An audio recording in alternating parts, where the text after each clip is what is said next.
In 1962, you were 7 years old, or almost 7. You made a very important trip, and that was to visit your uncle Xiao Zhong, and he was living in New York.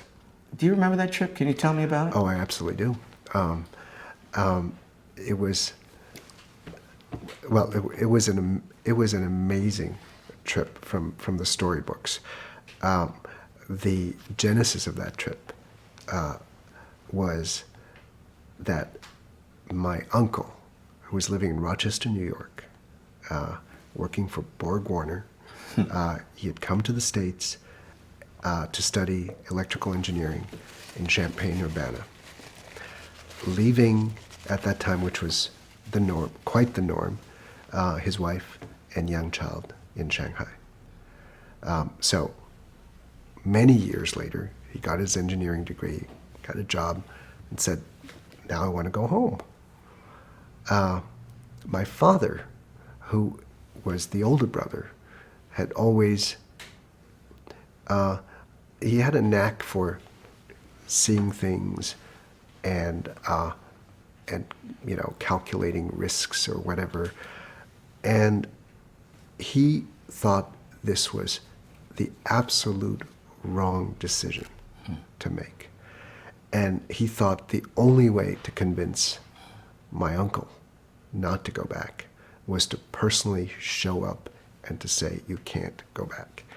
And so based on, Lord knows where the funds came from, you know, under which mattress it may have appeared or whatever, he took the family to the States, and we went on a trip, on a train trip, all across the country.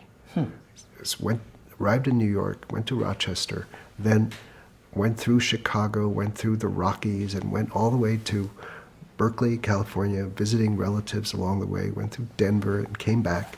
You know, amazing trip for What a a kid, trip. right? For a 7-year-old kid. Amazing trip for me. Exactly. Yeah. Well, you did your trip in Africa. You're right. you That's know, true. And with your kids. So that's, you know, so I think that, so our last stop was New York City. We're set to go home the next day.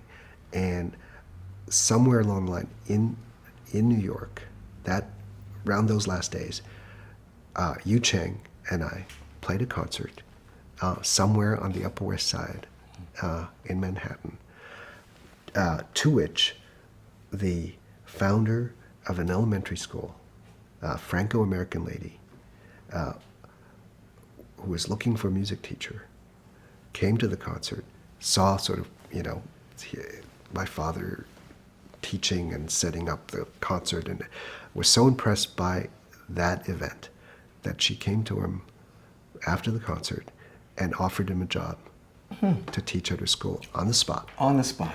And that's why we moved to the States. Amazing.